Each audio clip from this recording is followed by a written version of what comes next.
Fala pessoal, beleza?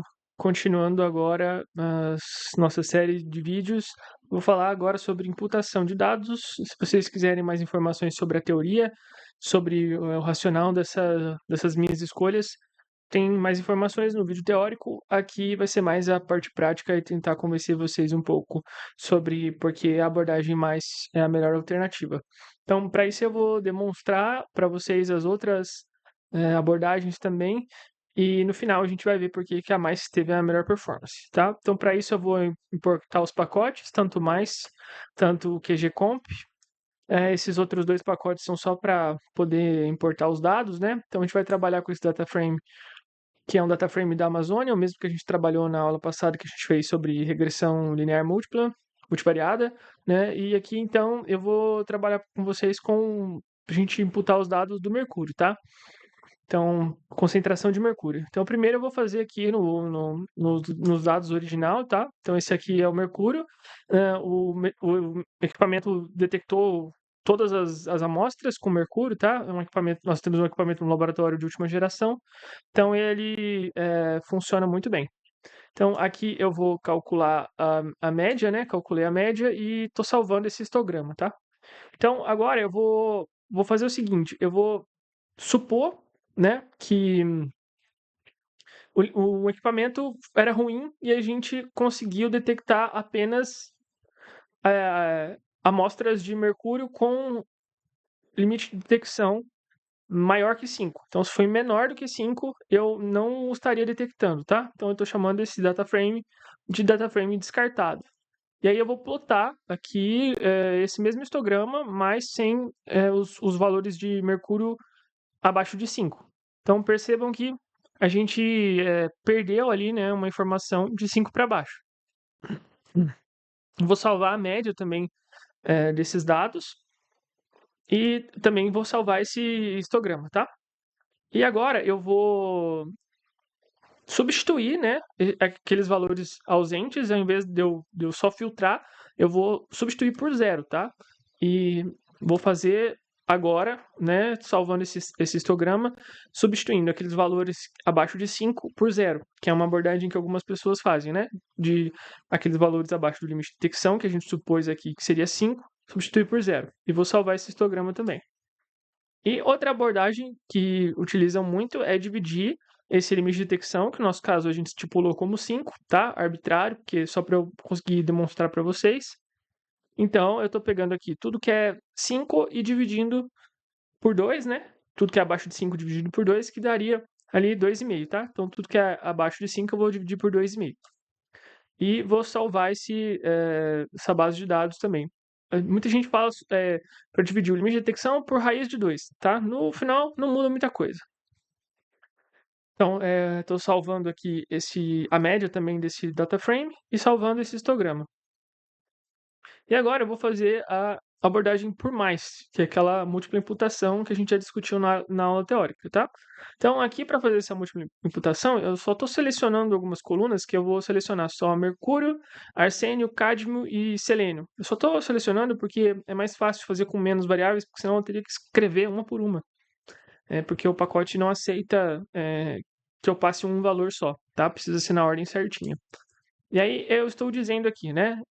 Estou criando um novo data frame chamado, categoria, né? Chamado impdata, tá? No qual eu vou fazer essa abordagem que se chama mais, e ele vai pegar os meus dados, né? Que é o DF2, que eu só selecionei aqui as minhas colunas mercúrio, arsênio, cádmio e selênio. E aí, para o primeiro, né, para minha primeira coluna, que é o mercúrio, eu vou usar esse método que chama left sensory log norm, tá? Então, log norm é porque tem uma distribuição log normal e left sensor porque é censurado à esquerda devido ao limite de detecção, tá? E para os outros eu não vou fazer nenhuma, por isso eu deixei esse em branco aqui, tá? E aí os limites de detecção eu passei aqui, né, para minha primeira coluna é 5. Para os outros eu posso passar qualquer valor porque a gente não vai utilizar, tá? E n, que é o número de iterações, que é o número de repetições que a gente vai fazer, eu passei 10, tá? Então rodando aqui, ele vai o meu método vai rodar aqui 10 iterações, tá? E aí, para cada iteração, ele vai ter gerado um valor de mercúrio para esses dados faltantes, tá? Então, aqui, só para fazer a média, né? Eu estou calculando aqui a média de cada um, né? Completando cada um. E aqui eu vou fazer esse código aqui vocês não precisam saber de cabeça, eu vou passar para vocês, tá? Só uma manipulação de dados, não tem nada relacionado ao pacote, é só uma manipulação de dados para eu ter uma média aqui, tá?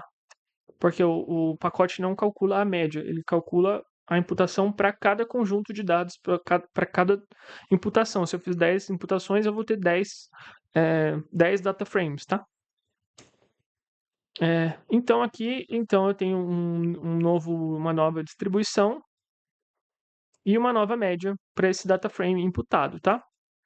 Então agora eu vou comparar todas as médias, então juntei de todos os métodos que eu fiz e vou plotar aqui na tela para vocês, ó. Então, do data frame original, eu tenho uma média de 26,21. O data frame que eu descartei e somente descartei, né, uma média de 27. O substituição por 0, 26 e pouquinho. O LOD sobre 2, 26 e 17. Foi bem próximo aí do original. E o por mais, a gente teve basicamente a mesma média, a média exata. Então, não é sempre que a gente tem uma média assim que bate exato. Normalmente, não costuma bater tão perfeito assim. É mais porque eu fiz uma simulação para vocês, né? Aqui o nosso equipamento foi capaz de pegar muito bem, né, todos os valores de mercúrio, e o equipamento também é muito eficiente para os outros analitos, então não costuma bater assim 100% para todos, mas é um método muito melhor que os demais. E agora vamos mostrar o histograma, né, para a gente ver a distribuição. Aqui vocês conseguem perceber também que a amostragem por mais fez uma distribuição muito parecida com os dados originais, enquanto aquela por descarte, né, e também por imputação de um valor fixo, fizeram distribuições muito diferentes. Aí, por fim, só relembrando vocês, relembrando não, né, dando essa informação nova, de que o correto não é você calcular a média. Por isso que o pacote nem tem uma função para te dar a média, né, automaticamente. Você tem que calcular manualmente. O correto é que se você fosse depois fazer uma regressão, você teria que usar essa metodologia aqui, que é utilizar o WIF e o seu conjunto de dados imputados, e aí depois fazer a regressão, tá? Porque fazer a média dos valores não é a mesma coisa de que fazer 10 regressões e depois tirar a média do coeficiente. É diferente, tá? Então fazer o coeficiente e depois tirar a média do coeficiente é melhor do que tirar a média primeiro e depois fazer o coeficiente, tá? Então aí, no caso aqui, ó, eu fiz um modelo e agora eu vou dar o summary imp.models. E aí eu vou ter o valor dos coeficientes, né? Então, cada coeficiente tem um valor diferente aí, porque foi imputado ali um valor diferente. Beleza? Só que qual que é o problema, né? A maioria dos pacotes que a gente trabalha com outras técnicas não tem suporte para esse esquema aqui, né? Porque isso aqui é um conjunto de dados e não um data frame único. E a maioria dos pacotes aceitam um data frame único. Certo? Então, para algumas abordagens, não vai ter como utilizar isso aqui. Mas, se vocês forem utilizar um único método, que vocês fizeram uma imputação aí e vai utilizar um único desfecho, vai fazer um único método, a gente deve utilizar essa abordagem. Tá joia? Eu fico por aqui e a gente se vê no próximo vídeo. Tá joia? Obrigado e até a próxima.